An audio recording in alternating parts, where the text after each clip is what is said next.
Assalamualaikum warahmatullahi wabarakatuh. Terima kasih semuanya. Selamat datang Pak Ilga ke kampus online kami, kampus kami secara online.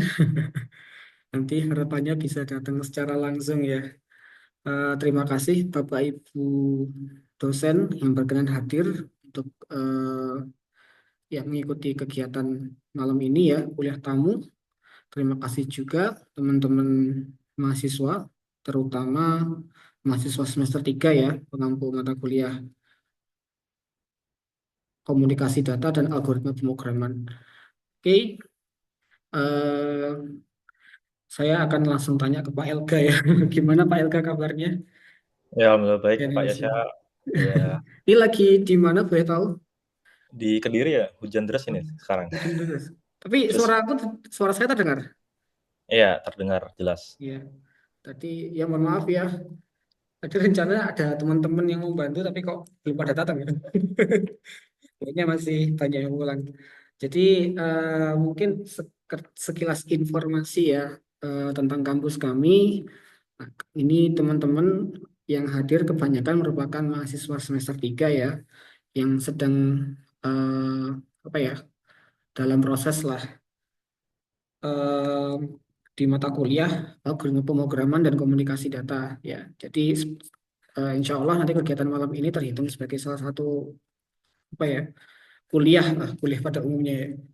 Nah, kita mengharapkan kedatangan Pak Elga ini sebagai penghubung ya nanti ke dunia luar, sehingga nanti apa yang saya bahas di kelas tuh nggak hanya omong kosong lah, hanya tidak sekedar teori aja.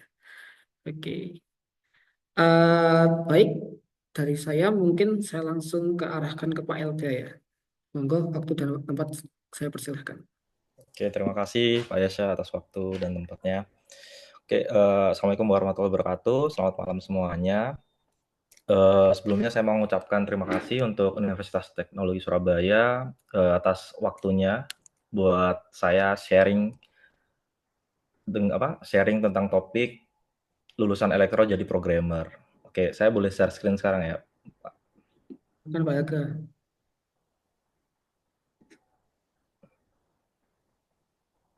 Ya, boleh ya Pak Yasha? Langsung aja, bisa kan? Oh ya, Sudah oke, ada itu. oke siap. Udah terlihat? Sudah Pak. Oke. Oke, saya mulai aja ya, topik bahasan tentang lulusan elektro jadi programmer. Oke, perkenalkan dulu, jadi saya ini, lulusan dari Universitas Gadjah Mada, fakultasnya MIPA, jurusannya Departemen Ilmu Komputer dan Elektronika. Kemudian prodinya Elektronika dan Instrumentasi. Ya, bedanya elektronika dan instrumentasi ini dibanding dengan teknik elektro, kurang lebih bedanya kalau di sini di Fakultas MIPA ini fokusnya lebih ke arus lemah, kalau di teknik elektro UGM itu fokusnya lebih ke arus besar ya. Jadi ya saya ada elektronya dikit-dikit lah, walaupun instrumentasi ya. Oke, saya lanjut. Ini pengalaman saya, jadi setelah saya lulus kuliah itu, saya, bekerja di sebuah PT PT di Jakarta itu IT konsultan. Jadi saya langsung di-outsourcing di beberapa perusahaan kayak Bank Mandiri, Kementerian Keuangan, dan Aya Insurance dan di situ, ya saya bekerja sebagai programmer teman-teman sekalian. Kemudian sekarang saya bekerja di Zero One Group dari tahun 2022 sampai sekarang. Serta saya juga aktif ikut komunitas namanya Peduli ASD. Di situ saya menghandle websitenya. Jadi ini tentang komunitas autistik gitu. Jadi bikin apa ya, ngasih ilmu lah dari website itu, artikelnya, blog-blognya, sharing-sharingnya kayak webinarnya, caranya, sebagainya di situ gitu. Oke, kita langsung masuk ke bahasannya ya. Apa sih programmer itu? Kalau menurut Margaret Rose itu, programmer adalah seseorang yang membuat program atau aplikasi yang memberikan instruksi khusus pada komputer. Jadi komputer itu bisa melakukan tugasnya sesuai instruksi dari seseorang tersebut. Kita kan tahu ya, apa namanya, komputer itu bahasanya lebih ke bahasa mesin, kayak binary gitu, 0101 seperti itu. Kan kita nggak bisa tuh, apa namanya, susah lah buat memahami binary itu. Jadi ada yang namanya bahasa pemrograman, kayak contohnya C++ mungkin kalau kita di kuliah atau, mata kuliah yang diampu Bapak Yasha itu mungkin ada tuh C++-nya, gitu. Dari situ kita apa namanya, bisa membuat instruksi agar komputer itu mengerti apa yang, kita inginkan. Oke, ini apa namanya, ini, adalah beberapa role programmer yang lebih ini sih, apa namanya, saya ketahui ada di, pekerjaan di Indonesia kebanyakan. Jadi mungkin ada selain ini, tapi yang paling umum dan sering ada di IT konsultan, kayak perusahaan yang membutuhkan IT kayak tadi perbankan, kementerian, BUMN, kayak gitu-gitu. Nah, kebanyakan role-nya seperti ini, kayak web programmer. Web programmer, ya kita tahu lah ya, web berarti bikin website. Itu ada role front end, back end, dan full stack. Kemudian ada lagi software engineer. Software engineer itu berarti kita bikin software, kayak kita bikin desktop, aplikasi desktop, terus apa namanya, aplikasi mobile yang ada di handphone kayak iOS atau Android.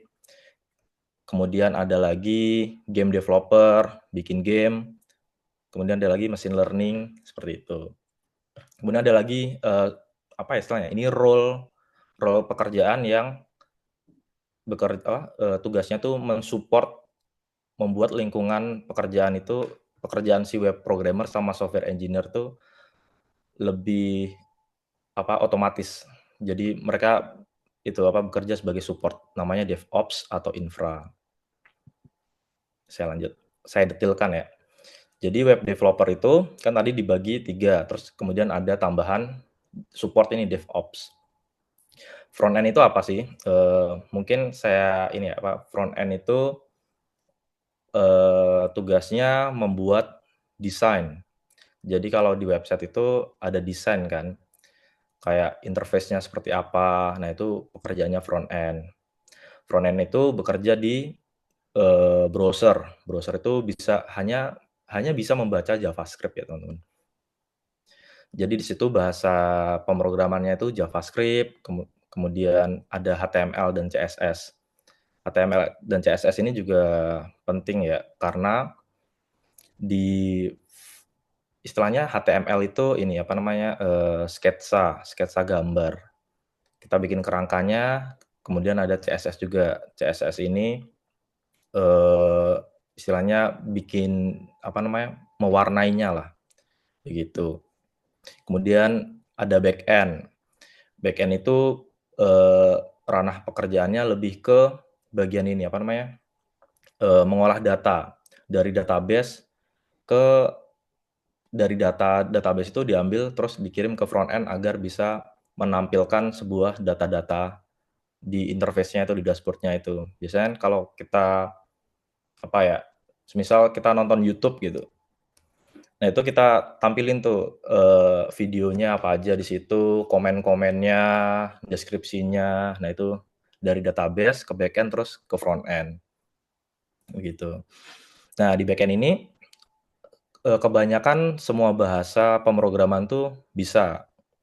Kayak contoh C++, PHP yang banyak banget ada di ini ya, hosting-hosting gitu, PHP, ada Go, ada C# juga, ada JavaScript juga. Kemudian, ada ini, additional bahasa namanya SQL. Jadi kita kalau mau komunikasi sama database, itu pakainya SQL. Maka dari itu, SQL ini masuk ke backend. Kemudian ada full stack. Nah, full stack ini biasanya di perusahaan-perusahaan rintisan itu banyak dibutuhkan ya, karena, eee, harus bekerja di front end sama back end. Kemudian ada DevOps. DevOps tadi yang saya beritahu sebelumnya, dia tuh tim support kan. Jadi, role pekerjaannya tuh di bagian semisal, apa namanya, ada website yang sudah berjalan dan sudah ada penggunanya, sama ada, bagian bagian yang sedang melakukan pengembangan fitur. Nah, DevOps ini tugasnya mengautomatisasi si fitur-fitur ini agar bisa berjalan di website yang sudah ada dan live itu, yang sudah bekerja. Nah, caranya gimana? Ya caranya kayak pakai scripting, pakai Bash, pakai Python, pakai CI/CD, pakai kontainer Docker dan lain sebagainya. Jadi, programmer-programmer yang front end dan back end itu nggak usah nyentuh, istilahnya mereka nggak usah ribet lagi, harus pasang ke server agar website-nya itu berjalan atau aplikasinya itu berjalan, nggak perlu. Jadi tinggal otomatis gitu pakai script, akhirnya udah jalan, gitu. Kemudian ada lagi software engineer. Software engineer kan bisa kita tahu ya software, berarti kan, bikin software kayak contoh desktop aplikasi. Desktop aplikasi, ya contoh ya kayak yang sering ada di aplikasi kita ya, di laptop, kayak di Windows gitu. Itu, sebenarnya saya, ranahnya bukan di sini, tapi, mulai agak ditinggalkan sih saya rasa desktop aplikasi itu karena, lebih banyak yang menggunakan web aplikasi. Kenapa? Karena, lebih mobile ya, maksudnya kan biasanya kan kalau zaman dulu tuh, kalau desktop aplikasi itu adanya di laptop kantor, laptop perusahaan, atau komputer perusahaan, jadi cuman ada di lokal situ aja. Sekarang kan biasanya udah website gitu, website base, bisa diakses di mana aja, gitu. Kalau desktop aplikasi sendiri itu, yang saya sering temuin di 3 perusahaan tadi itu, bahasa pemrogramannya adalah Java, pakai Swing. Itu banyak banget itu, teman-teman. Kemudian ada back end, sama sih, sama halnya kayak yang di front end, mereka butuh back end buat ngambil data dari database, dan bahasanya juga sama, nggak ada bedanya. Kemudian ada game developer ini, sebenarnya, desktop aplikasi dan game developer ini bisa saya simpulkan kayak jadi front end ya, tampilan gitu. Itu sama halnya. Tapi bahasa pemrogramannya memang eee, bahasa apa namanya, bahasa tingkat tinggi, programmer lah, kayak C Sharp, C++ gitu, Python. Kemudian ada machine learning juga, pakai Python, framework-nya juga banyak, ada TensorFlow, Pandas, Keras, kayak gitu. Dan, tadi muncul pertanyaan kan, kok bisa sih lulusan elektro jadi programmer? Nah, kalau dilihat dari jurusan saya tadi, ilmu komputer dan elektronika, sebenarnya kan, beririsan ya kita itu. Kita beririsan sama, ilmu komputer dan kita punya dasar pemrograman. Jadi dasar pemrograman itu apa sih? Pertama, kita tahulah bahasa pemrograman. Mungkin kalau di elektro, kalau di saya kalau belajar microcontroller atau Arduino itu kan pakainya bahasa C kan. Nah, kita tahu bahasa C seperti apa. Kemudian kita tahu konsep dasar pemrograman. Kayak contoh, kita tahu, data type-nya itu apa aja sih, kayak ada string, ada integer, ada array, kemudian kita tahu if else, kita tahu looping, kayak ada for, ada while, kayak gitu-gitu. Kemudian kita tahu ada function. Nah, kita tahu tuh konsep dasar pemrograman.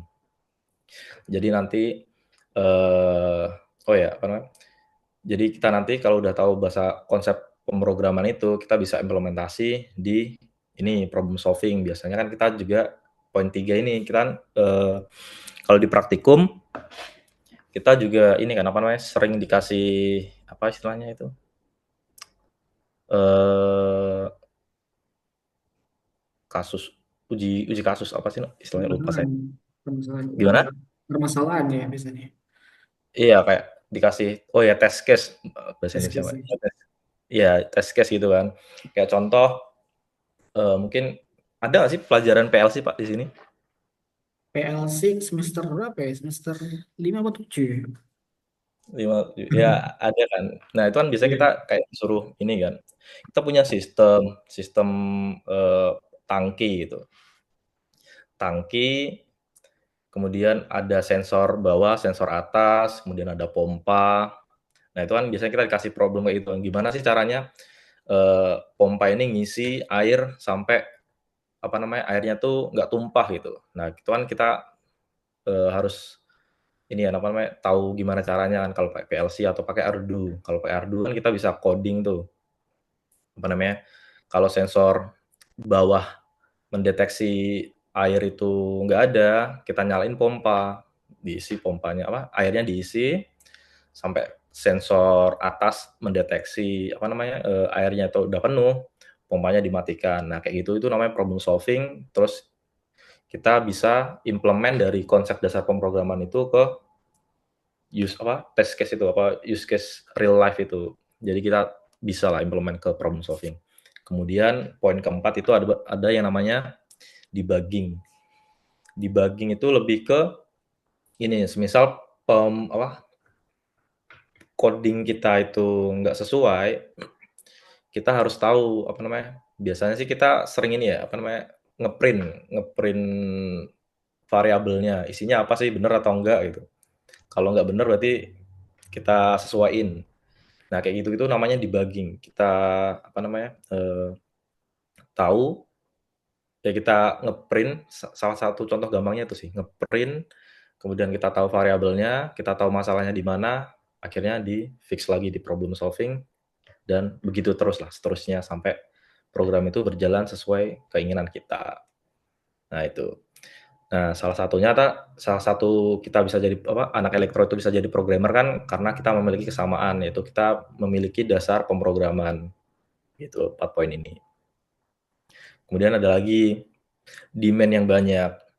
Nah, karena banyaknya demand ya, kayak contoh ini dari kumparan, saya ambil satu-satu ya, karena kan nggak ada saya nyari nggak ada yang satu sumber langsung ngasih data sebanyak ini, nggak ada. Jadi saya ambil satu-satu, kayak dari Cloudeka, Detik, Ekrut, Goodstart, sama Kominfo, dan kumparan.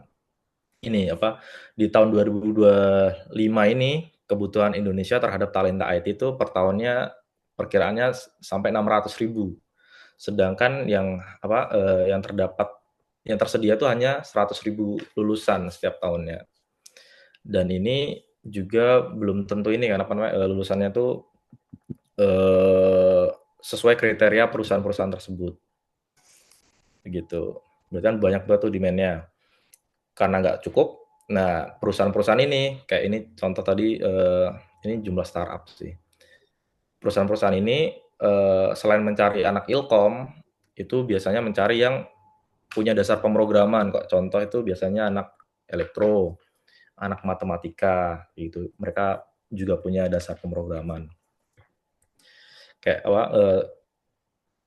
ya, terus ini kan tadi, ada jumlah startup ya, bayangin ya, apa namanya, ini dari tahun pas saya lulus kan 2017 tuh, 1.400, kemudian 2019 tuh ada 2.193.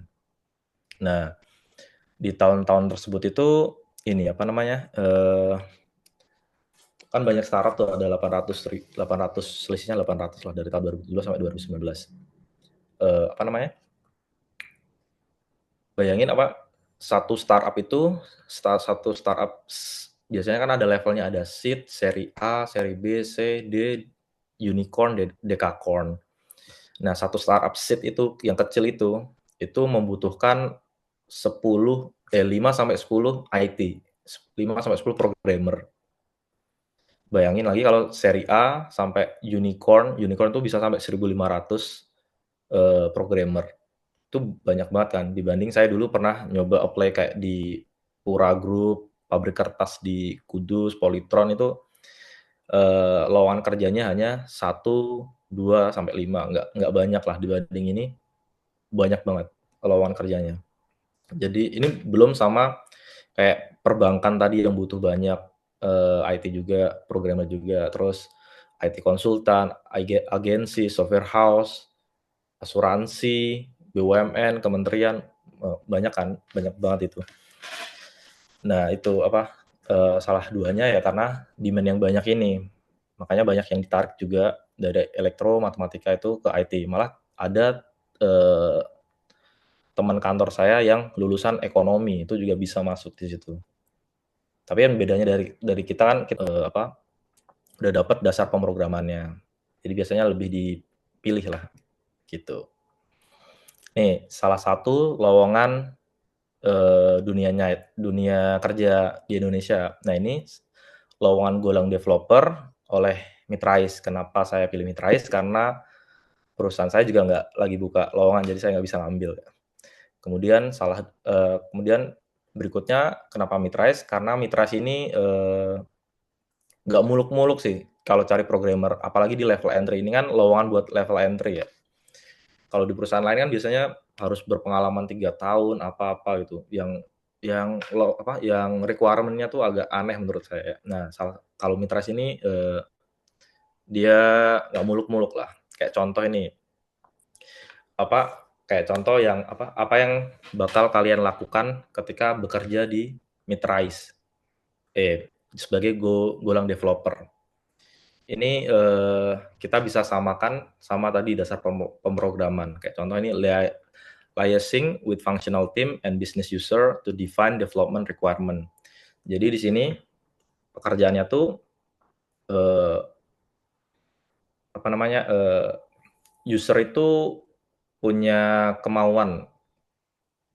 Contoh kayak tadi mau bikin, eee, pompa air buat ngisi tangki.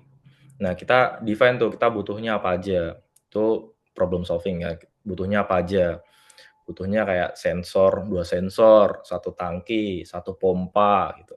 Kemudian 1 microcontroller. Tuh. Kemudian ada yang namanya berikutnya adalah developing program that conform to functional and technical specification. Nah, di sini kita implement tuh konsep pemrogramannya. Kita taruh di microcontroller kan biasanya, biar, si sistem itu berjalan sesuai keinginan kita. Tuh harus paham konsep pemrograman. Kalau sudah paham konsep pemrograman, baru ke ini. Ini sebenarnya nggak ada sih, poin 3 ini kalau di kita mungkin nggak ada sih. Saya belum pernah dapat ilmu ini di universitas sebelumnya, kayak apa namanya, unit testing. Unit test ini sebenarnya, lebih ke konsep pemrograman. Jadi gimana ya, jadi kita tuh kayak punya function, function test lah, function test, itu buat ngetes sistem tadi. Jadi kan biasanya sistem tuh terdiri dari function-function kan. Nah, semisal function isi air gitu, ya lebih gampang ya isi air lah. Semisal function penjumlahan A plus B gitu.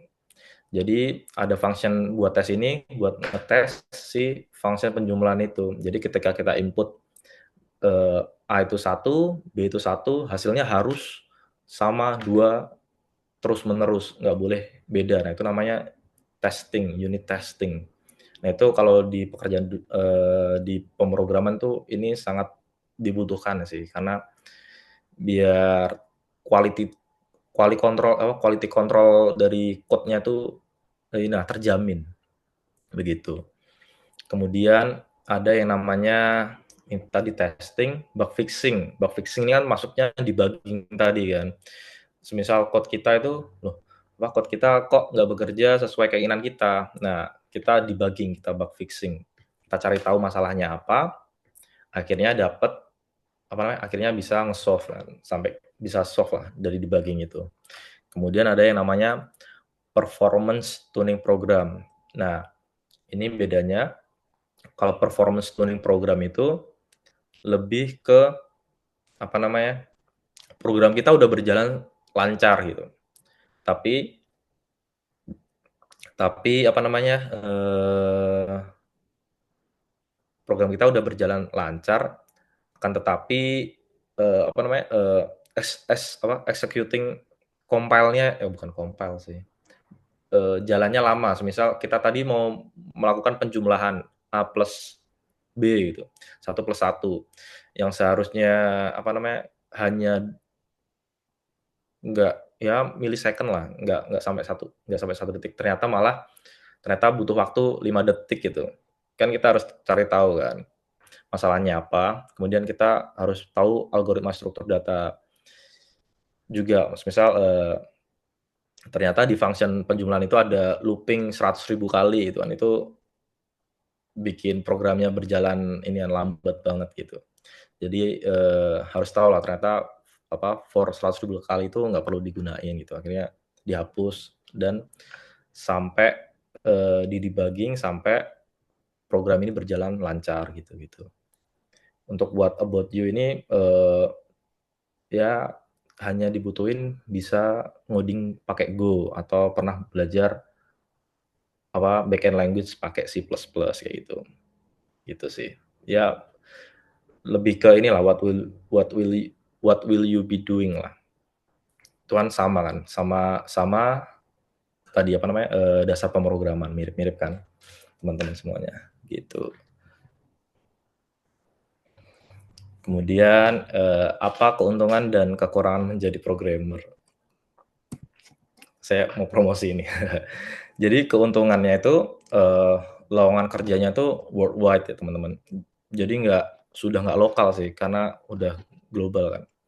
Salah satu contohnya semisal saya apply kerja di Singapura, kebanyakan sih dari Singapura ya, dari Singapura buka lowongan buat orang Indonesia, kalau keterima ke Singapura kayak gitu-gitu. Jadi,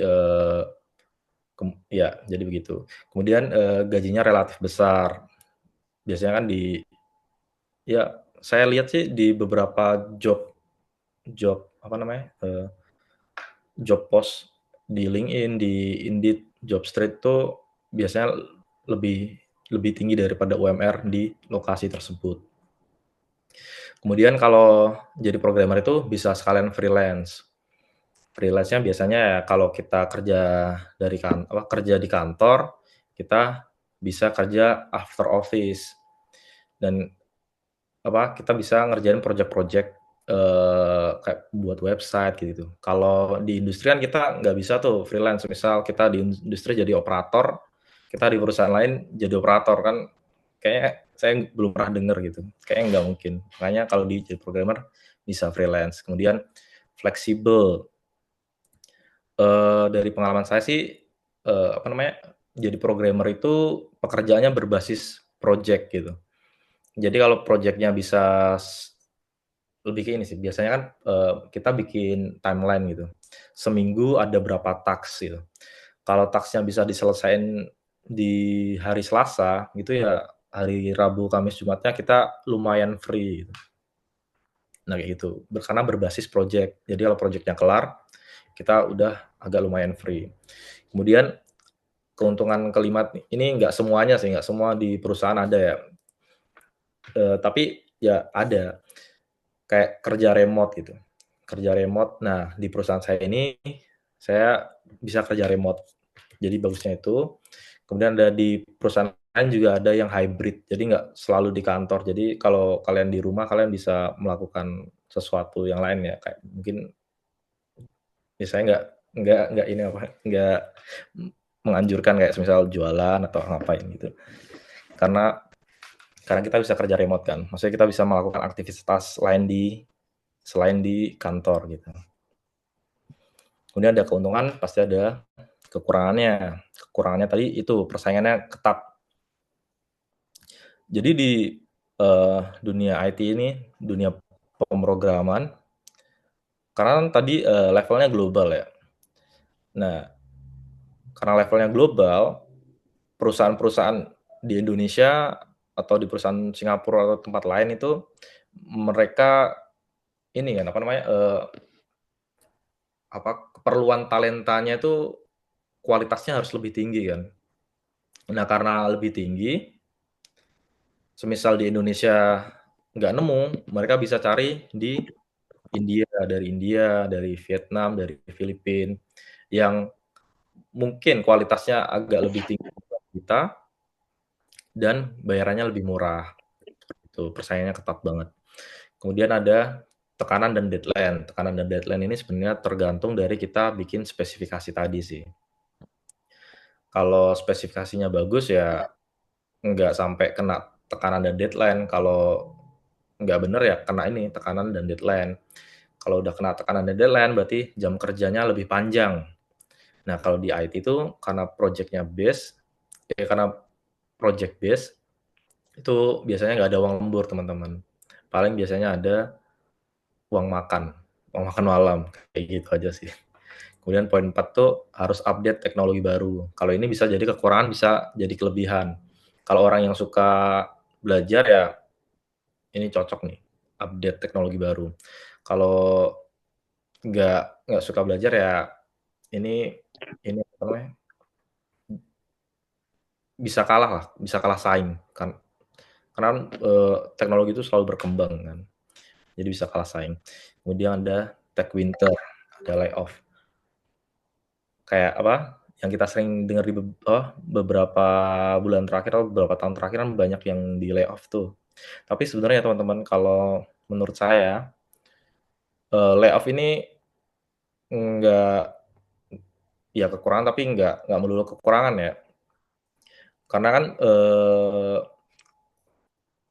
walaupun banyak layoff tuh biasanya juga banyak buka, apa namanya, buka lowongan baru. Jadi nggak perlu khawatir tentang masalah layoff ini.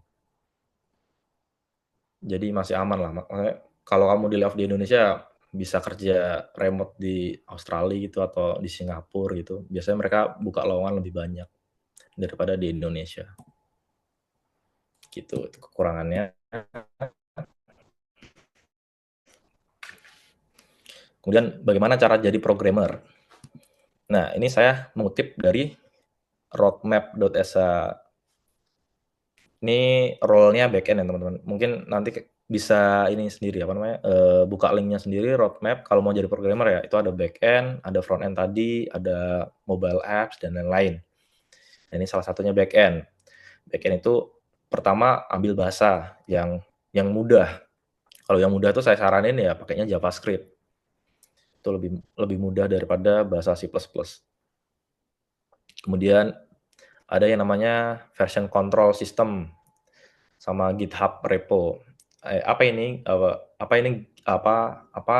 yang dinamakan version control? Version control itu lebih ke ini teman-teman, apa namanya?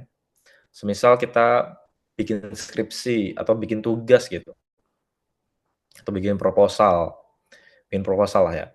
Bikin proposal, kita ada perubahan tuh. Biasanya kan kita ini ya, apa namanya? Buat jaga-jaga kan yang lama mungkin dibikin proposal version 1, terus yang baru jadi proposal version 2, 3 dan seterusnya. Nah, kalau ada yang namanya versioning control system ini di coding itu teman-teman nggak perlu apa namanya, bikin file banyak itu.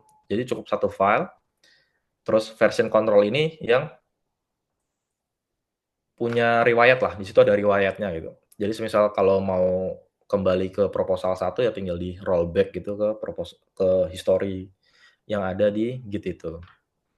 Kemudian ada belajar lagi namanya database, yang tadi pakai SQL, belajar SQL, ya belajar SQL, database itu seperti apa, cara bikin tabel gimana, dan lain-lain. Itu Postgres, SQL tuh banyak digunain, komunitasnya banyak, dia juga lebih ringan, jadi Postgres ini jadi rekomendasi di sini. Kemudian belajar apa itu API. API itu kan ada REST itu metodenya ada kalau mau ngebuat nge-submit, kalau misalnya kita login lah itu ada yang namanya post. Kemudian kalau kita ngambil data ada yang namanya get. Kalau kita mau edit data ada yang namanya put. Kalau kita mau delete ada yang namanya delete. Nah, dan lain sebagainya. Kemudian ada JSON API. JSON API itu apa?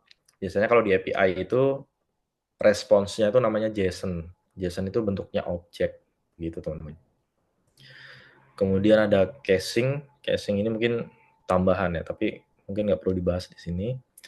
Kemudian ada testing. Nah, tadi kan kita harus belajar ngetes code kita sudah benar atau belum gitu. Mungkin di testing ada tiga jenis ya. Ada yang namanya unit testing. Unit testing itu lebih ke ngetes satu function. Kemudian ada functional testing. Functional testing itu ngetes apa namanya satu struktur flow lah. Misal gimana ya? Ya, satu struktur flow. Misal di dalam situ banyak function-function tuh. Nah, itu satu function dites. Kemudian kalau integrasi testing itu lebih ke API-nya. Misal kita buat API ya, kita ngetes API-nya, responsnya apa gitu. Itu namanya integration testing. Kemudian ada lagi nilai plus teman-teman. Jadi kan kalau mungkin di zaman saya itu tesnya hanya apa namanya, tes logika atau TPA biasa kalau jadi programmer di tahun 2018, 2019 ya. Nah, kalau sekarang itu perlu nilai tambahan, yaitu salah satunya bikin portofolio. Dari belajar ini, kita bikin portofolio, entah bikin back end-nya, kalau saya saranin sih belajar full stack ya. Full stack berarti front end, back end. Jadi biar lebih tahu gambaran cara kerjanya gimana. Kemudian kalau udah dapat portofolio, teman-teman bisa magang. Nah, banyak kok sekarang perusahaan-perusahaan yang buka magang intern gitu, bisa sambil kuliah, sambil kerja, sambil magang gitu. Kalau magangnya bagus, bisa jadi karyawan tetap. Kayak di perusahaan tuh banyak tuh anak-anak kuliah yang udah jadi karyawan tetap di perusahaan saya sekarang.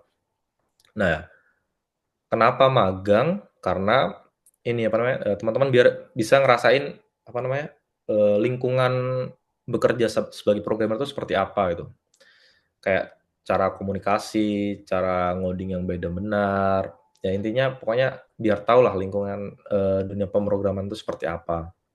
Kalau udah tahu biasanya kalian kan biasanya ini apa, diminta walaupun fresh grade tapi di lowongan kerja di di Indonesia itu kadang lucu ya, apa namanya, fresh grade tapi minimal experience kerjanya setahun, 2 tahun. Nah, gimana caranya biar dapat itu?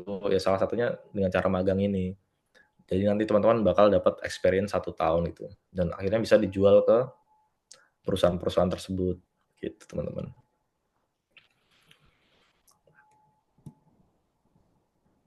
Loh, nggak muncul. Oke, di sini harusnya ada gambar ini apa namanya, bahasa yang sering digunakan. Bentar, nggak muncul teman-teman. Bentar. Ya, ya bahasa. Nanti mungkin bisa saya share ya. Nggak muncul. Jadi bahasa yang sering digunakan di perusahaan-perusahaan modern ini tuh ini apa namanya, JavaScript. Kenapa JavaScript? Karena dia bisa bekerja di front end sama back end. Ya, kemudian ada lagi HTML, CSS, sama SQL. Nah, mungkin belajar itu aja. Kalau mau belajar programmer, jadi programmer ada HTML, ya ada JavaScript, HTML, CSS, sama SQL buat database tadi. Oke, mungkin kita udah di penghujung ini ya presentasi saya. Saya ucapkan terima kasih. Mungkin kalau ada pertanyaan boleh ditanyakan teman-teman. Ya, saya lempar ke Bapak Yasha lagi.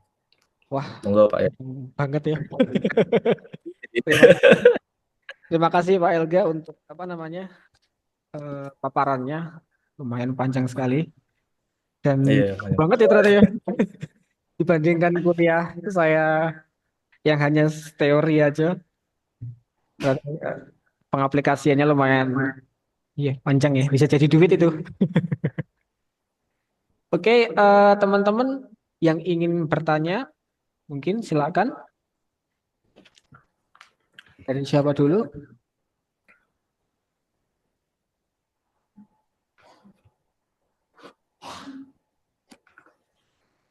Oh ya Pak Elga mohon maaf ya ini ternyata acaranya itu hybrid ya. Jadi ada teman-teman yang datang offline juga. Jadi lumayan Oh, harus dua arah gitu. oh itu oke. Baik, teman-teman silakan dari Budina mungkin atau Pak Oni boleh menginisiasi. Saya Pak, izin bertanya Pak. Iya, Pak Yulianto. Oke, soal website tadi disampaikan bahwa kalau punya web itu juga ada apa? Ya untuk bagian otomatisasi apa namanya Pak? Untuk Ini Pak, apa DevOps. Ops. ya itu memang wajib wajib ada ya Pak atau misalnya perusahaan punya website ya sudah nanti kalau mau ngupload sesuatu tinggal upload aja atau bagaimana Pak? Itu lebih ke ini sih Pak, apa namanya, ya kalau best practice-nya wajib ada, karena kan, nggak selalu kan kita apa, kalau saya sendiri sih, saya sendiri kan kadang males ya, apa namanya, copy paste ke website gitu.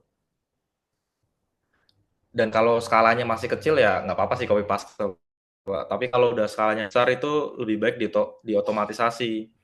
Karena menghindari kesalahan-kesalahan itu, misal kayak, eee, apa ya, nge-push data, tapi datanya kurang, akhirnya websitenya nggak nyala, nggak aktif. Nah, itu mengurangi itulah, makanya ada yang namanya DevOps buat mengotomatisasi itu. Nah, di otomatisasi ini juga apa namanya, ada tesnya, kayak tadi yang saya bilang ada unit test, integration test, nah itu dites sama mereka sebelum live. Jadi kayak udah ada threshold lah buat menjaga agar aplikasi ini tuh nggak nge-bug gitu.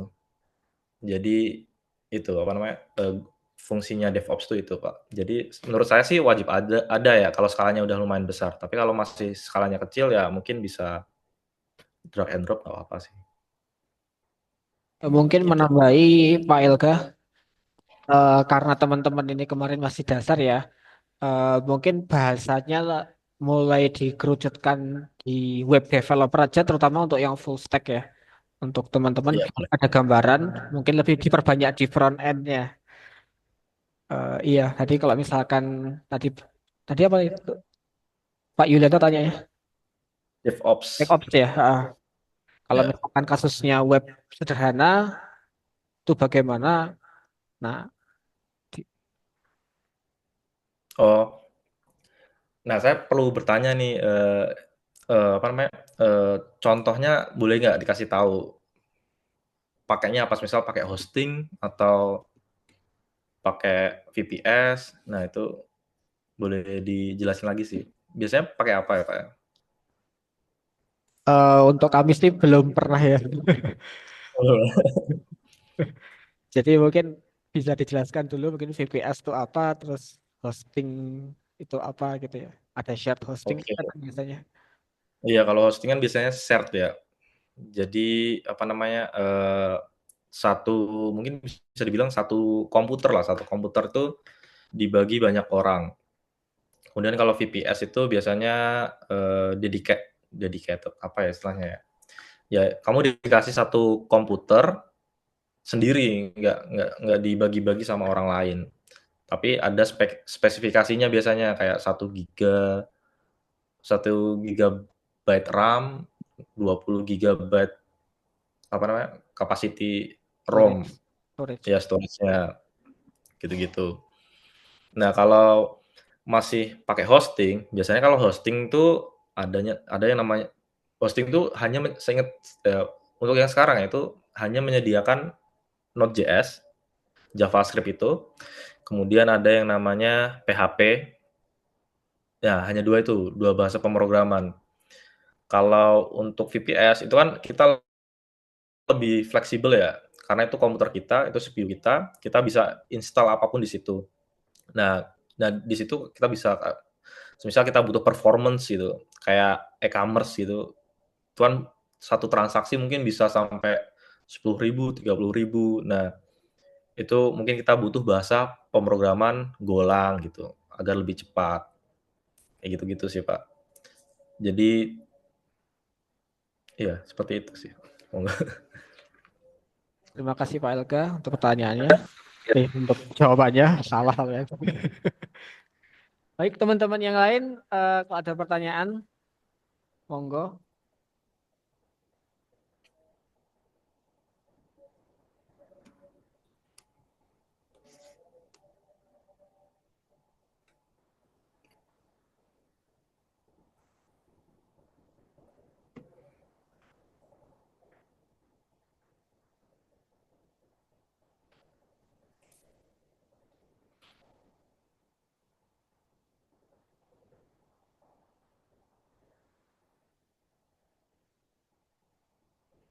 Nah, mungkin dari saya dulu ya.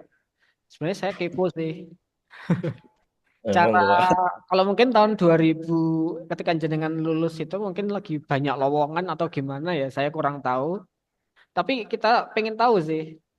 Kan kita kan lulusan elektro. Kemudian Ya, bagaimana caranya mulai? Apakah perlu magang dulu atau nonton dari YouTube dulu? Atau nah ya. seperti yang dijelaskan tadi kan harus milih satu bahasa pemrograman itu pun juga susah kan milih bahasa pemrograman yang mana terus ya. Supaya kita dapat portofolio awalnya itu gimana? Atau ikut orang dulu, monggo. Oh ya, kalau kalau di zaman saya dulu, itu kan memang ini ya, apa namanya, lowongannya banyak, terus talentanya tuh dikit banget. Jadi ya tesnya tuh nggak muluk-muluk biasanya, cuman ditanya, "Kamu bisa C++?" Gitu. "Bisa," gitu. Kemudian bisa kemudian dites TPA gitu, soal-soal logika gitu, yang tahu kan yang 1, 2, 3, entar nanti lanjutannya apa. Nah, kayak gitu-gitu, Pak. Kan berarti simpel banget kan. Karena memang talentanya nggak ada, terus perusahaan-perusahaan itu berbondong-bondong buat nyari talenta. Ya walaupun cost-nya lebih banyak, nanti bakal nge-training kita kan, yang masih, istilahnya masih bodoh lah, masih nggak tahu dunia pemrograman, nanti bakal di-training. Nah, kalau tuh zaman zaman saya dulu kayak gitu kan. Jadi nggak perlu ada portofolio lah, jadi langsung bisa masuk aja. Nah, kalau untuk sekarang itu beda karena saya lihat tuh lowongan entry aja, entry itu apa ya? Ya istilahnya kayak fresh grade baru masuk, belum ada pengalaman, itu udah diminta harus ada pengalaman. Pengalaman 1 tahun ngoding bahasa tertentu kan, kan ya biar bisa dapat kayak gitu kan salah satu caranya kan magang kan. Terus kalau magang zaman sekarang itu at least harus punya portofolio. Maksudnya, nggak perusahaan sekarang tuh, nggak sembarangan buat langsung ambil gitu.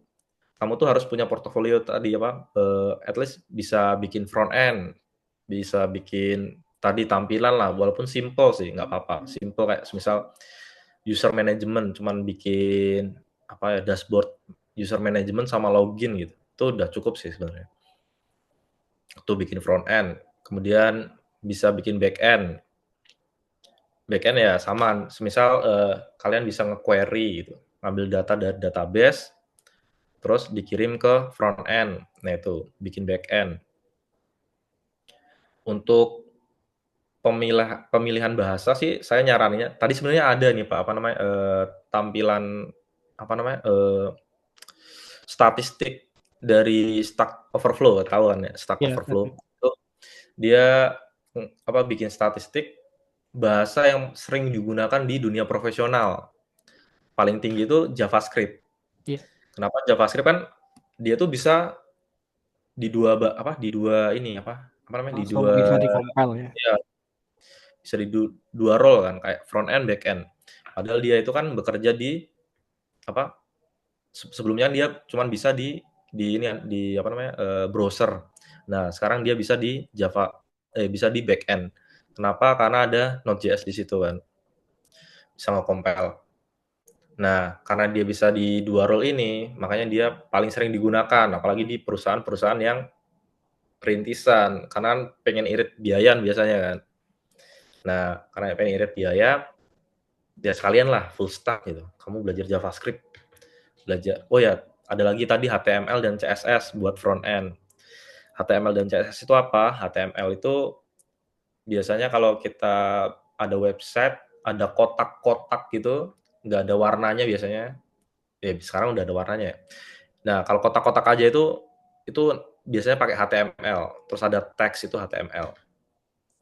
Kemudian ada CSS. CSS itu apa? CSS itu yang mewarnai. Misal teksnya nanti warnanya hijau, background-nya warnanya putih, kuning gitu.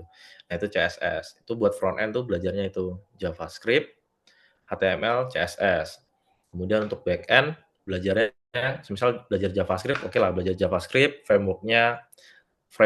Nah, ada yang namanya framework itu buat mempermudah kita ngoding. Biasanya kalau kalau di backend framework-nya itu Express.js. Itu mudah banget teman-teman. Cuman berapa line code itu udah bisa bikin API. Terus kemudian di backend tadi juga harus paham SQL. SQL tadi kan buat apa namanya ngambil data dari database, ya ngambil data dari database kayak nge-select, nge-update. Nah, kerjanya tuh di situ tuh, buat ngedit, ngambil data, ngepost. Nah, tuh pakai SQL seperti itu sih. Ya itu apa namanya? Front end tadi HTML, CSS, JavaScript, back end itu JavaScript, Express, sama SQL. Udah, itu cukup sih menurut saya. Begitu sih, Pak. Terima kasih Pak Elga. Tes. Silakan teman-teman kalau ada pertanyaan lain. Pak, saya izin bertanya, Pak. Oke, Pak Oni, monggo. Monggo. Ini, Pak, misalkan kita lulus nih dari kuliah, Pak Elga. Nah, setelah lulus kita mengikuti bootcamp. Nah, bootcamp kan juga ada tuh, Pak, yang program full stack development program kan ya. Iya. Apakah itu membantu kita untuk membuat portofolio, Pak, kalau misalkan boleh tahu? Atau tidak dihitung gitu, Pak, portofolio dari misalkan dari ini mungkin di luar apa materi, Pak, ya, Apa-apa. Ini sebelumnya. sebenarnya masuk materi, Pak. Karena kalau dilihat dari pengalaman ini ya Pak ya, bootcamp itu ya membantu bikin portofolio. Jadi bisa jadi pertimbangan apa namanya? Pertimbangan dari perusahaan itu buat ngambil talenta itu.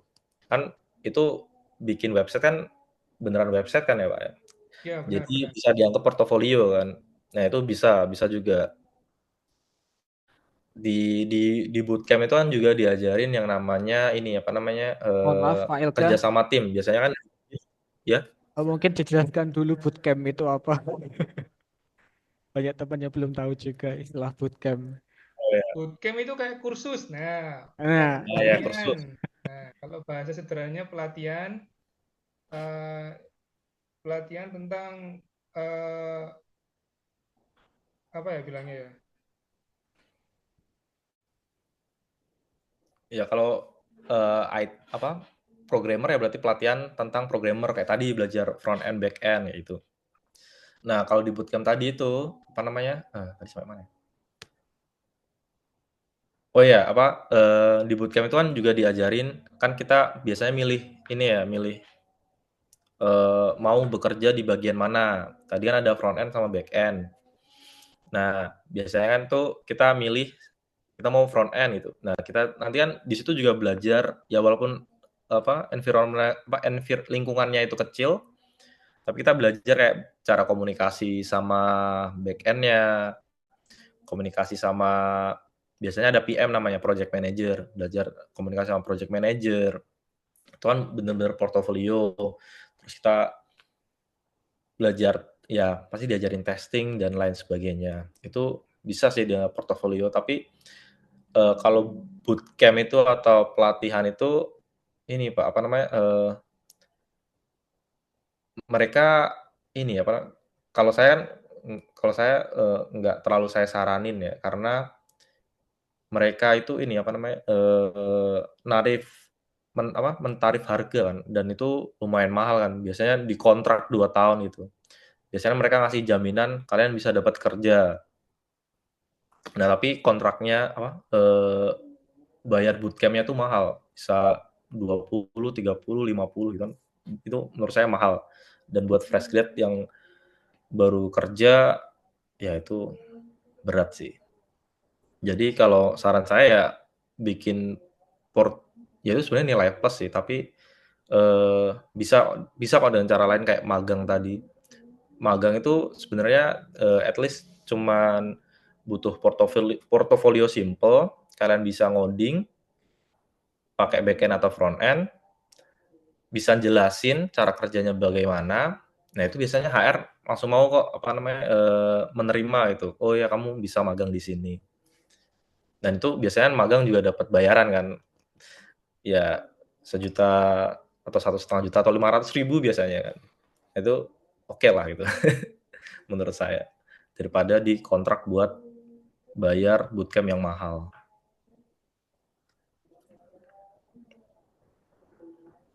Begitu Pak Oni mungkin. Ya. Boleh, benar, benar, benar. Makasih, Pak. Ya, apa nih? Iya, tadi Pak Elga tidak menyarankan bootcamp ya. Ya kalau yang berbayar mahal nggak saya saranin Ya, sih. Kalau yang murah mungkin 2 juta, 3 juta nggak apa-apa ambil aja. itu banyak Pak promonya Pak. Ketemu di online itu, di Instagram itu sampai puluhan juta, benar-benar. Kadang Makanya jadi Iya. iklan kan, banyak. iklan YouTube, iklan Google. Ya itu nggak saya saranin teman-teman ya. Pakai cara lain. Benar-benar. Teman-teman yang lain, silakan ada pertanyaan.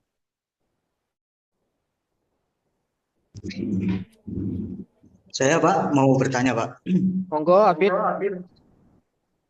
Iya, tadi Pak Elga kan menjelaskan tentang HTML, CSS, dan JavaScript ya Pak. Untuk pertanyaan saya ini, bagaimana cara membuat formulir HTML itu yang valid Pak? Itu yang pertama. Lalu Pak Elga tadi juga menjelaskan tentang pemrograman frontend, ada pemrograman backend. Nah, pertanyaan saya untuk pemrograman frontend itu bagaimana cara membuat animasi dengan CSS, Pak. Lalu untuk pemrograman yang backend, pertanyaan saya apa sih Pak namanya server side rendering? Lalu bagaimana cara kerjanya, Pak? Itu saja sih Pak. Terima kasih. Selamat Oke. malam. Saya mau tanya dulu ya. Maksudnya bikin form yang valid itu maksudnya yang gimana ya? Mungkin bisa dijelasin lagi.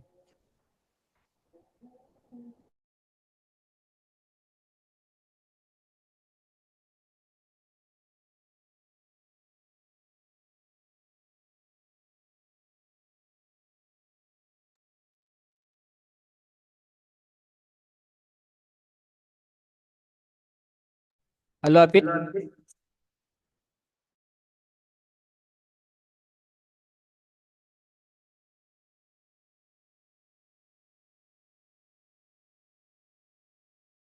Formulir dengan HTML yang valid.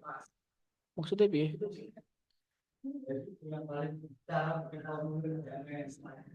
Ini gak ngetes kan?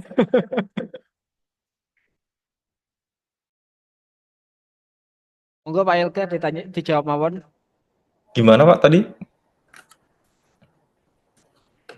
Lebih Bikin ke formulir. front end dan back end ya. Tadi ada 3 pertanyaan. Formulir HTML Gimana Pak? yang valid. Saya nggak nangkap sih sebenarnya formulir HTML yang valid itu gimana maksudnya.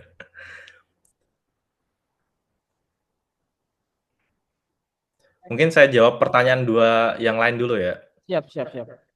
Buat yang animasi, bagaimana caranya bikin animasi? Gimana saya jelasin ya? Ini kan pertanyaan teknikal ya.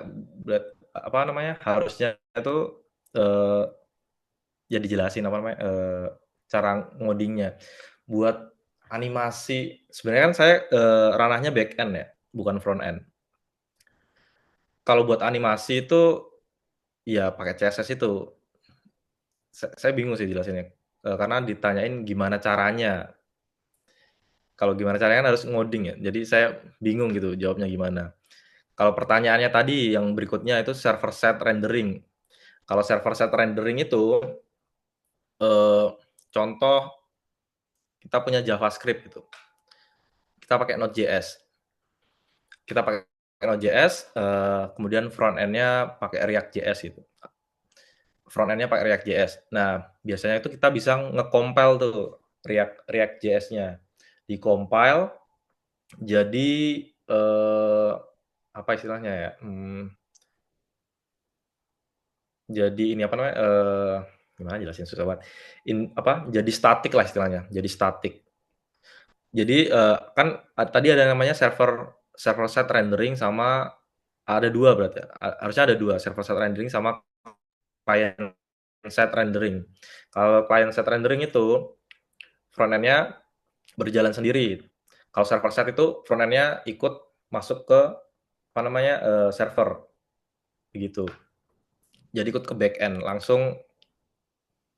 Biasanya nggak pakai API, biasanya langsung ini apa namanya biasanya langsung ngebinding data.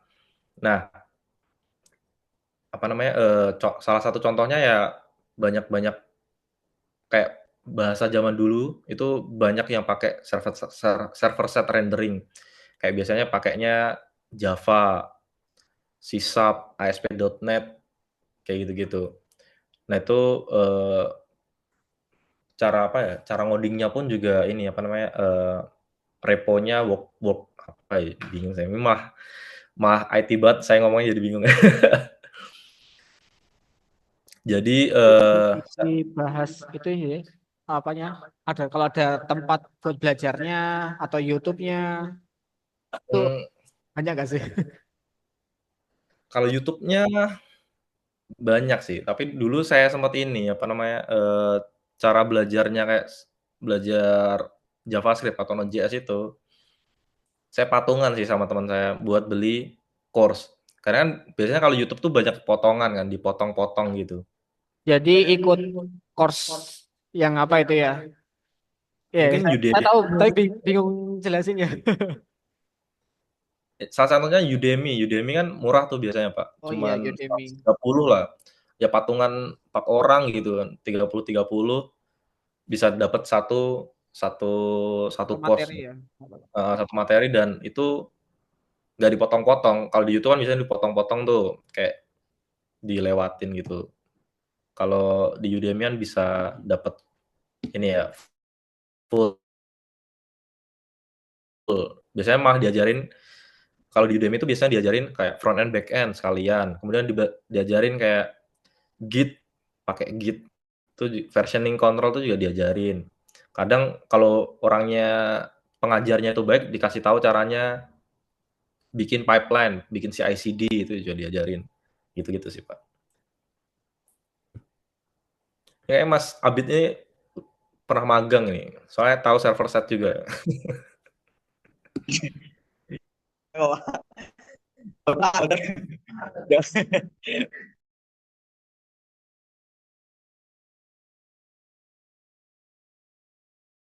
Baik, teman-teman, kalau ada pertanyaan lain, silakan.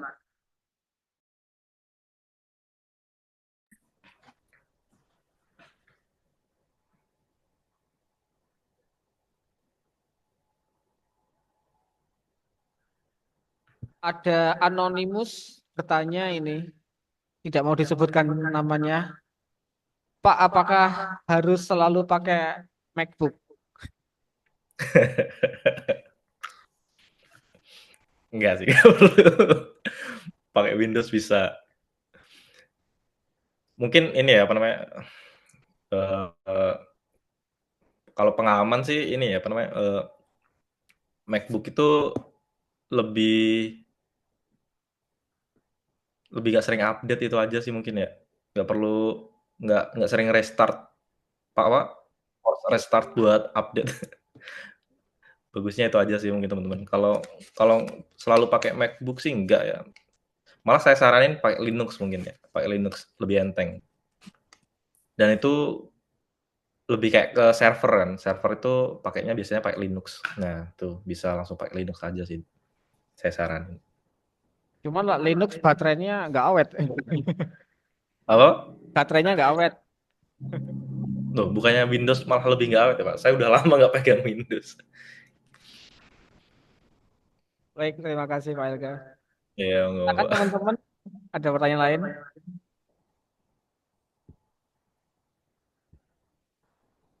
Ya mungkin tanya ini, mau tanya ada lowongan nggak Pak? Atau ada lowongan magang nggak? Saya bantu cari.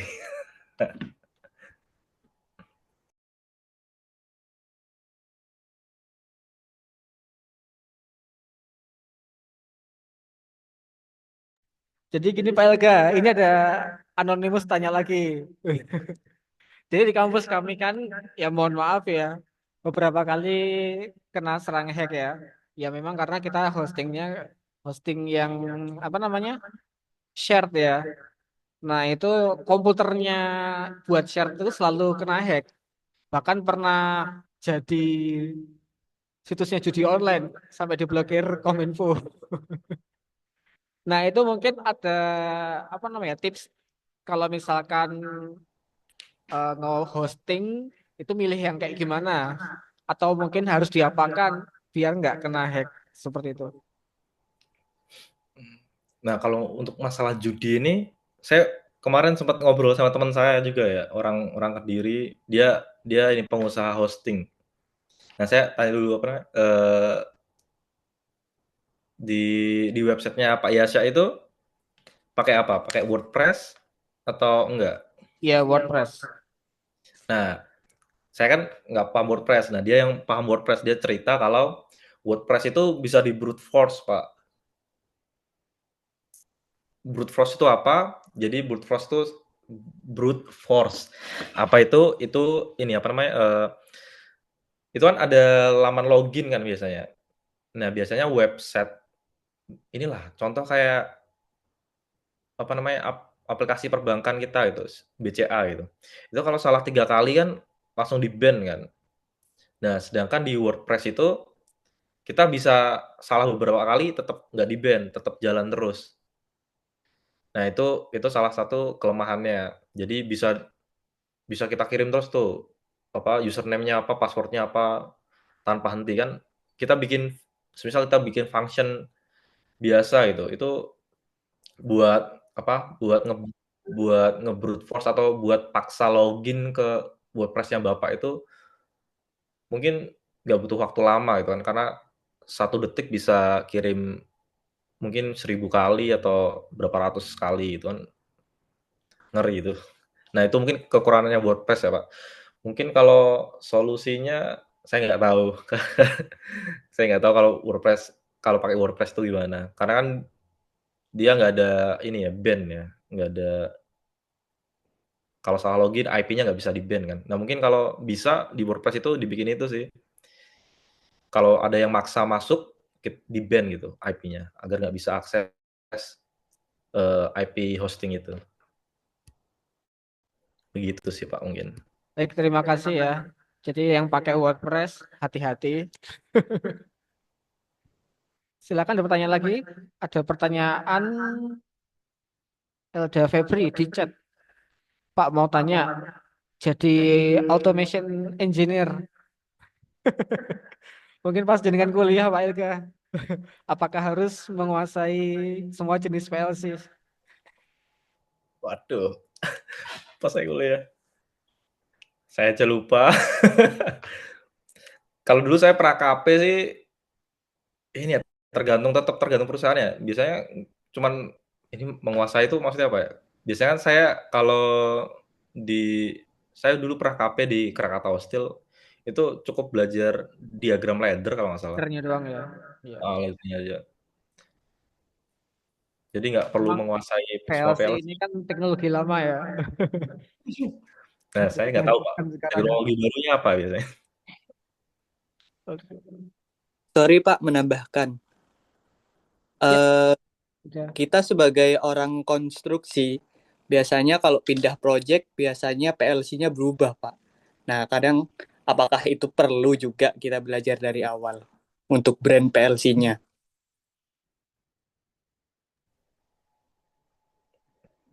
Eh, mungkin saya aja yang jawab ya, Pak Elga ya. Karena melenceng dari topiknya. Tapi yang jelas untuk standarnya engineer S1 itu tidak perlu menguasai semua jenis brand PLC. Namun harus menguasai ladder, ladder diagramnya ya. Ya, bahasa pemrogramannya itu. Ya. Silakan teman-teman kalau ada yang bertanyakan. Terima kasih, Pak. Ya, sama-sama.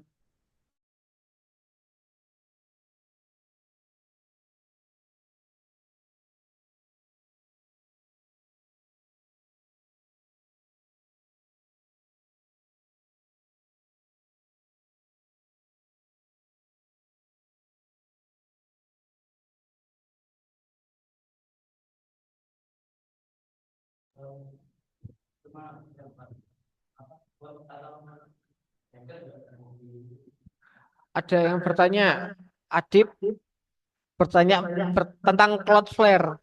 Cloudflare ya? Ya. Itu untuk apa? Apakah bisa buat ngehack? Aduh, itu Malah apa namanya? Menghalang malah.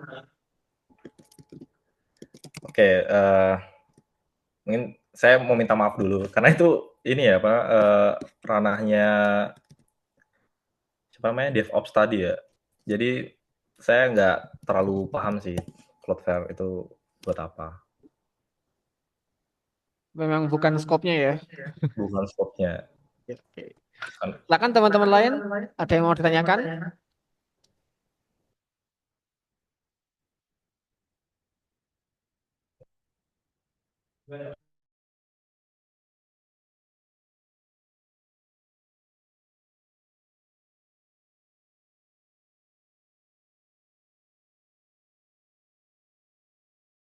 Ada yang bertanya mengenai aljabar boolean atau angka biner yang 01 itu ya. Nah, itu seberapa pengaruh sih kalau bagi web developer memahami konsep-konsep dasarnya gitu. Belajar nol bahasa binary itu, Pak. Ya, biasanya kan dipakai di if else ya, Oh, di pemrograman C++. maksudnya itu ya, apa namanya? Operatornya istilahnya. Iya. Itu sering digunain sih. Sering banget digunakan kayak contoh eh kayak kita login gitu. Kita mau login ke sebuah website dan website itu punya beberapa role. Kayak contoh admin sama mungkin operator itu atau student, admin sama student. Nah, itu kan bisa digunain kan.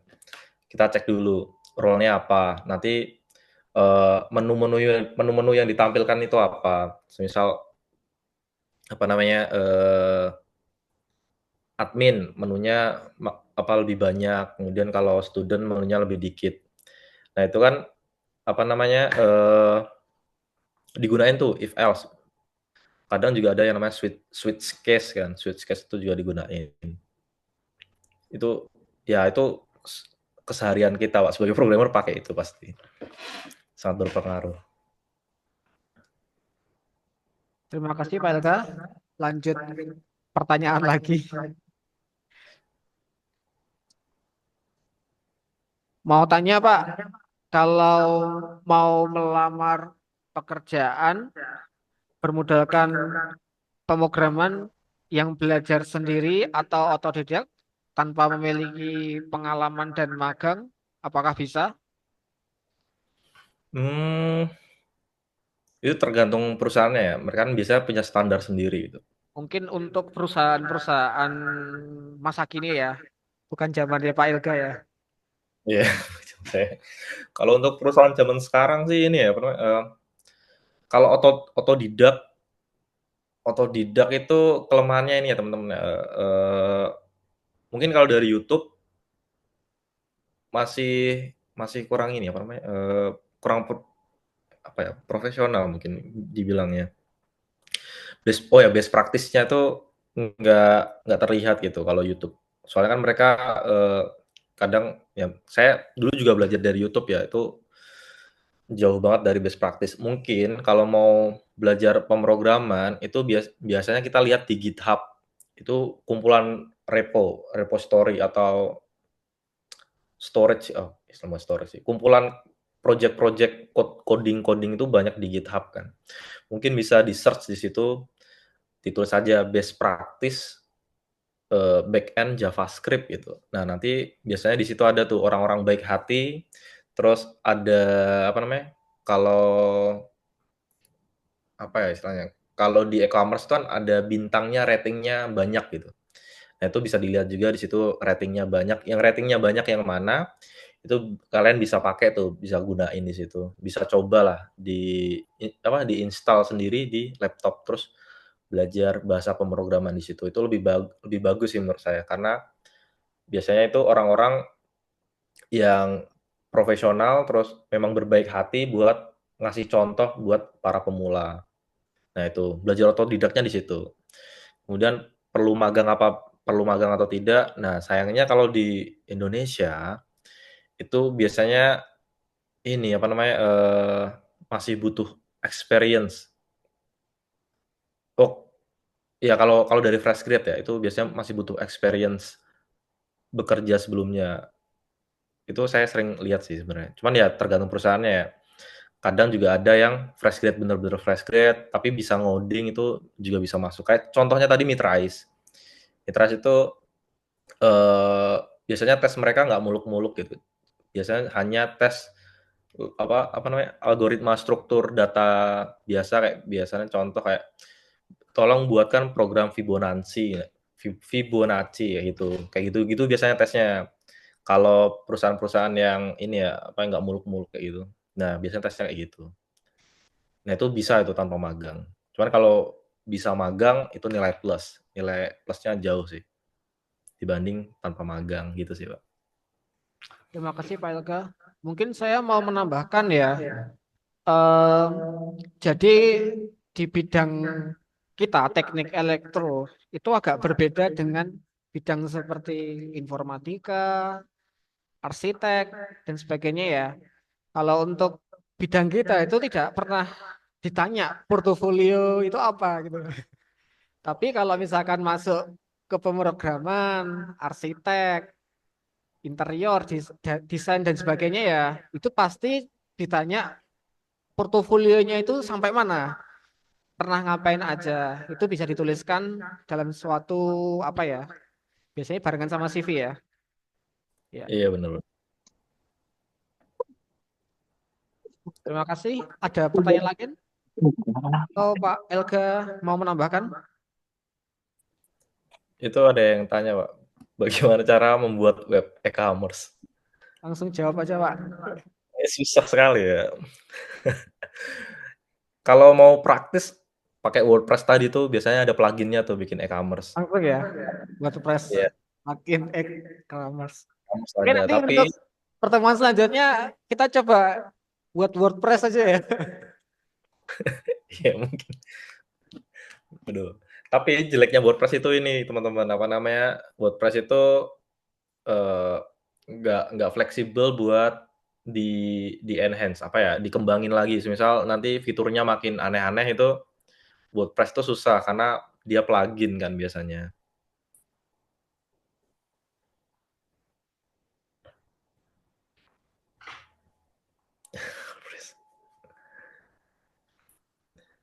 Ya, terima kasih. Ada pertanyaan lagi?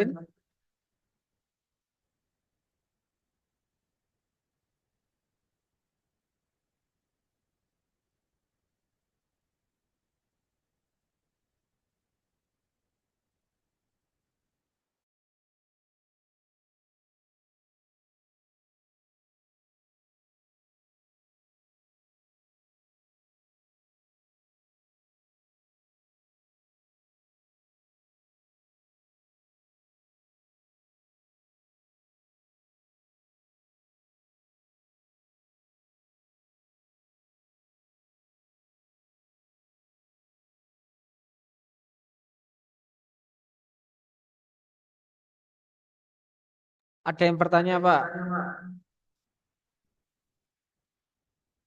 Python itu sama C++ atau mungkin sama JavaScript atau mungkin sama dengan bahasa lain lah.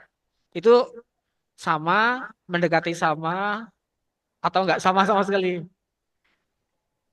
Eh, Karena kebetulan di mata kuliah kita belajarnya hanya C++ saja. ini sih biasanya bahasa pemrograman itu yang dicari komunitasnya ya, ya kan, komunitasnya. Kalau ditanya apakah sama, ya kurang lebih sama, apa, konsep dasarnya sama. Tapi ada kelebihan dan kekurangannya masing-masing, yaitu salah satunya tadi komunitasnya. Kemudian salah keduanya Ini kalau JavaScript, kalau apa C++ sama Python itu kan ini ya apa namanya multi thread ya istilahnya ya. Dia bisa nerima banyak perintah lah sekaligus. Nah, kalau JavaScript itu single thread. Jadi kalau kalau apa namanya website kalian atau sistem kalian itu butuh performa yang bagus, ya disaranin jangan pakai JavaScript. Karena JavaScript itu 1000 request per detik aja kadang udah ngos-ngosan kalau logikanya apa logic di dalam websitenya itu berat. Itu sih mungkin bedanya. Satu komunitas, satu performance mungkin ya. Mungkin kalau buat belajar ya JavaScript paling bagus karena bisa menyentuh front end sama back end. Itu sih Pak mungkin. Terima kasih Pak. Silakan, ada pertanyaan lain?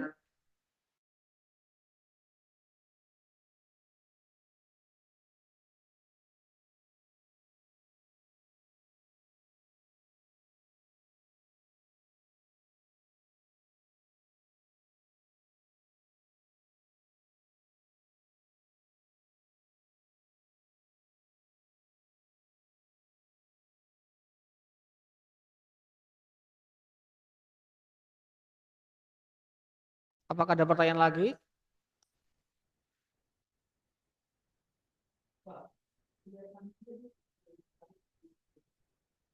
Wis, pengen lagi ya? Semester depan ya? Oke, siap-siap. Mungkin kalau ada pertanyaan lain, nanti bisa dijawab di kuliah tamu selanjutnya.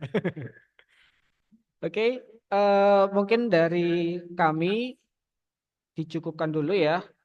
Mungkin dari Pak Elga ada sepatah dua kata buat menyemangati kita-kita yang sedang belajar. Aduh apa ya sepatah kata. Ini sih apa namanya saya tuh dulu ini apa namanya pernah ngerasa belajar algoritma struktur data itu nggak ada gunanya teman-teman. Saya mikir kayak apa sih belajar kayak gini nggak penting ya, nggak bakal dipakai di dunia nyata gitu. Ternyata itu malah kena ke saya sekarang dan itu ternyata benar-benar digunain, malah saya pakai buat cari duit teman-teman. Jadi belajar sesuatu tuh nggak sia-sia. Jadi kalau algoritma struktur data itu kan susah ya. Dulu saya ngerasa susah banget itu. Yaitu nggak apa dipelajari sebisanya. Siapa tahu nanti bisa jadi ini kan apa namanya sumber cari uang dari situ. Gitu sih mungkin teman-teman. Lu dapat A kah? Atau dapat B? Dapat upper B masa Pak. Masih bagus ya. Apik, apik. Baik teman-teman ya, tidak ada salahnya kita belajar dan mencoba. Jangan-jangan apa yang tidak kita sukai sekarang malah jadi kehidupan kita di masa depan. Baik, saya akhiri dulu ya. Nanti kita ketemu lagi di lain waktu. Tadi diam-diam kita udah screenshot bareng. Mau screenshot lagi nggak? Mau foto bareng-bareng nggak? Oke, silakan on cam semua mungkin. Ini ya apa caranya? Oke, oke remove.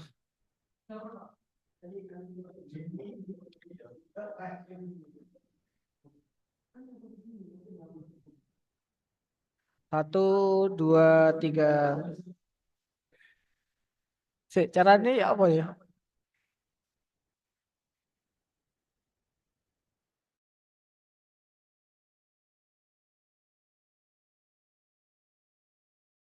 Oh ya udah. Silakan teman-teman yang lain. Yes. Masih pada di kampus ya Pak ya? Iya. Satu, dua, tiga.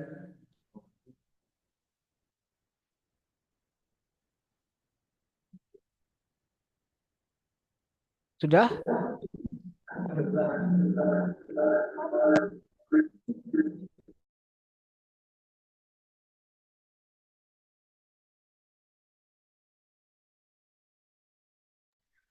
Baik, kita berjumpa lagi di lain waktu ya. Nanti jangan ada putus komunikasi di antara kita. Mungkin dari teman-teman Universitas Teknologi Surabaya, kalau semisal ada yang ingin bertanya, bisa menghubungi Pak Elga ya. Mungkin bisa minta info loker juga. Ya, coba follower boleh. Baik, sekian dulu. Terima kasih teman-teman semuanya. Eh, saya akhiri. Selamat malam. Assalamualaikum warahmatullahi wabarakatuh.